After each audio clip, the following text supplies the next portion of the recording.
a un goût que vous ne pouvez pas trouver dans d'autres légumes. Le plus que vous en mangez, le plus qu'il devient savoureux et vous continuez, vous savez, à en demander. De ce que parle l'agriculteur de Hawaï, n'est pas un légume. Il s'agit d'un arbre, et tandis que Vicky Domingo dit qu'il a une saveur inhabituelle, cet arbre offre plus qu'un goût intrigant pour les papilles. Vous continuez à en manger de plus en plus et vous pouvez ressentir une augmentation d'énergie, vous vous sentez plus en santé, et vous pouvez voir la différence. Vous n'êtes pas ramolli, vous savez vous continuez, vous savez juste si actif. Domingo dit qu'elle cultive cet arbre sur sa ferme depuis plus de 25 ans. Elle récolte le moringa 2 fois par semaine, à l'année longue.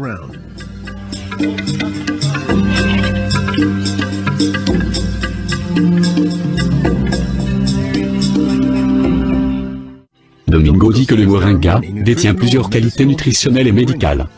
Toutes les parties de l'arbre sont utilisables, des racines à la tige, aux feuilles comme aux fleurs et jusqu'à la cosse. Par exemple, les racines, vous pouvez les utiliser pour faire du thé, et puis le tronc, vous pouvez le racler, le presser, obtenir le jus, le mettre sur votre peau dans votre plaie, et votre peau guérira. Dr Will Mclatchy est un ethnobotaniste à l'université de Hawaï. Il étudie la façon dont les humains interagissent avec les plantes. Le moringa est un de ces arbres qui a plusieurs fonctions et qui réalise tellement un grand pourcentage de besoins de base que quand les individus s'habituent à son utilisation, ils ne peuvent plus imaginer comment vivre sans cet arbre. Et plusieurs cultures ne peuvent pas s'en passer. Aujourd'hui, le moringa est utilisé comme remède, et essentiellement comme une multivitamine dans plusieurs des régions les plus torrides au monde. Le moringa est largement utilisé en Afrique et en Asie du Sud. Il a été introduit en Amérique du Sud et centrale où il est également utilisé. Alors, il ne s'agit pas d'une plante reconnue par une seule communauté.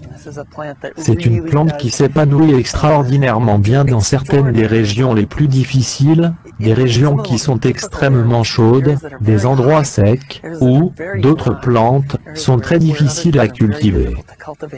Je ne crois pas que c'est l'arbre le plus beau. C'est plutôt un arbre qu'on regarde affectueusement et aime comme on peut aimer un ami qui se néglige ou un chien qui fait pitié. Parce que les branches sont éparpillées et deviennent lourdement chargées d'une grande quantité de fruits. C'est exactement pour ça que cet arbre est si remarquable, c'est tellement un arbre généreux. Et c'est parce que les gens ont trouvé des usages multiples pour tellement des parties de cet arbre, y compris ses graines. Elles sont pleines d'huile. Vous pressez les graines, puis cette merveilleuse huile aromatique en sort, que vous pouvez utiliser pour la cuisson, vous pouvez l'utiliser comme cosmétique, pour la lubrification, ou quoi que ce soit. De plus, le résidu comprimé, la chose qui demeure après qu'elles sont pressées, est utilisé pour la purification de l'eau. La purification de l'eau, explique Olson, est surtout utile dans les pays en développement, où l'eau potable est difficile à trouver. Mais les bénéfices n'arrêtent pas là. Certaines des choses que je pense, qui sont les plus excitantes avec le moringa sont, par exemple, le haut contenu en vitamines. Il y a beaucoup de vitamine A dans les feuilles. Et à travers le monde, c'est un problème. Beaucoup de gens ont des problèmes avec le développement de leurs yeux, parce qu'ils n'ont pas assez de vitamine A. La concentration de vitamine A du moringa, et sa concentration de vitamines en général, a attiré l'attention des scientifiques autour du monde. J'ai commencé à lire sur le moringa, et j'étais complètement stupéfié par la richesse de cette plante. Riche nutritive, et de nombreux composés antioxydants ainsi qu'en vitamines. Dr Monica Marcoux est un pharmacologue qui a étudié plusieurs plantes. Elle a fait des recherches sur le moringa et explique qu'il détient un important potentiel nutritionnel. Il s'agit d'un des sujets de son livre récemment publié, Miraculture, l'arbre miracle. Pour moi, c'était un chemin naturel de mon profil scientifique et mon amour pour les arbres, d'écrire ce livre excitant, ayant comme sujet un des arbres le plus fascinant et extraordinaire au monde. Marcoux passe beaucoup de son temps à regarder des arbres et des plantes, en tant que pharmacologue et en tant qu'artiste. Pendant que Marcoux, le photographe de la nature, prend des photos de plantes, Marcoux, la pharmacologue, explique qu'elle a une plus grosse inquiétude. Nous sommes en épidémie de cancer et de maladies cardiovasculaires ainsi que d'autres maladies chroniques. C'est justement parce que nous mangeons mal et nous ne mangeons pas ce que nous sommes supposés de manger.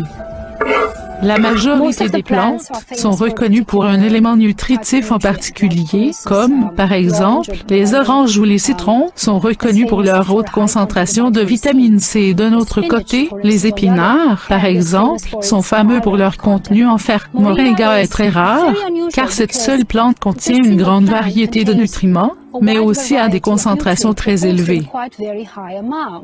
Marcoux dit que cette concentration en éléments nutritifs, combinée avec la faible teneur en calories et en sodium, fait du moringa un aliment énergétique idéal, ou supplément qui peut aider à compenser la diète occidentale typiquement malsaine.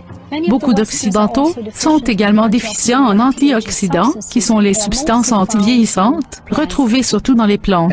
Les antioxydants, tels que décrits par l'Institut national de la santé, protègent les cellules corporelles et peuvent prévenir le cancer. Et Marcoux ajoute que le moringa est un coffre au trésor d'antioxydants qui travaillent ensemble main dans la main. Les substances et les vitamines antioxydantes travaillent ensemble dans le corps. Par exemple, c'est connu que le sélénium travaille mieux avec la vitamine E et le moringa contient une haute concentration de sélénium et aussi de la vitamine E. Le moringa est bien connu pour être une bonne source de protéines végétales provenant de feuilles vertes. Et vous ne recevez pas beaucoup de protéines par des aliments d'origine végétale, par des haricots et ce genre de choses. Donc d'obtenir ça à partir des feuilles est vraiment une chose importante. Et bien qu'il existe quelques autres plantes, comme le soja, qui sont riches en protéines, Olson dit que le moringa est spécial. J'ai beaucoup d'allergies alimentaires. Je suis allergique au blé, je suis allergique aux œufs. Le soja a une tendance d'être pas mal allergénique. Il cause facilement des allergies pour plusieurs personnes. Nous croyons que c'est à cause du format de certaines protéines dans le soja. Dans le moringa, il semble que les protéines sont présentées d'une manière simple et digestible pour le corps humain. Selon le département de l'agriculture des États-Unis, le moringa contient 18 des 20 acides aminés, les protéines essentielles, retrouvées dans le corps humain. Et, Marcoux explique, le moringa est une des rares plantes qui contient tous les acides aminés essentiels. Le moringa contient tous les 9 acides aminés essentiels que nous ne pouvons pas produire par nous-mêmes. Leur présence, mais aussi leur ratio, est très avantageux. Il est estimé que ce ratio est très bon pour l'absorption et pour la disponibilité biologique à notre corps.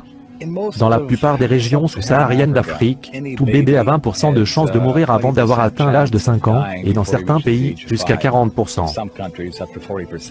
Et même ceux qui survivent après l'âge de 5 ans, jusqu'à la moitié ou plus souffriront d'un manque de développement physique et mental causé par la malnutrition.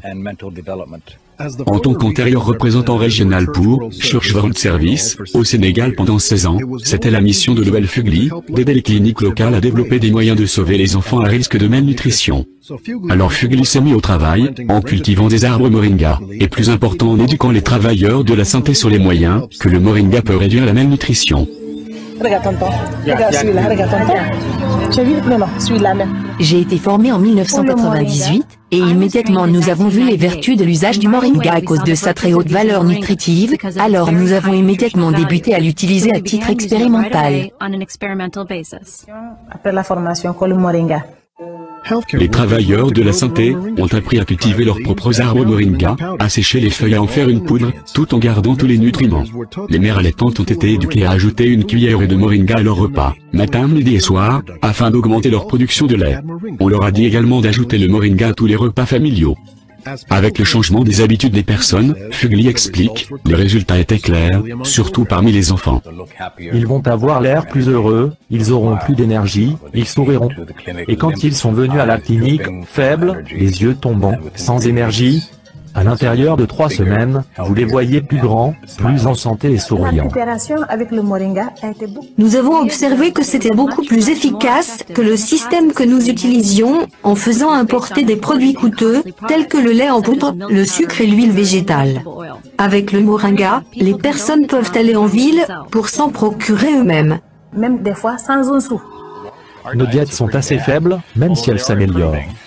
Mais une des raisons pour cette amélioration est parce que nous commençons à adopter de plus en plus ces types de plantes.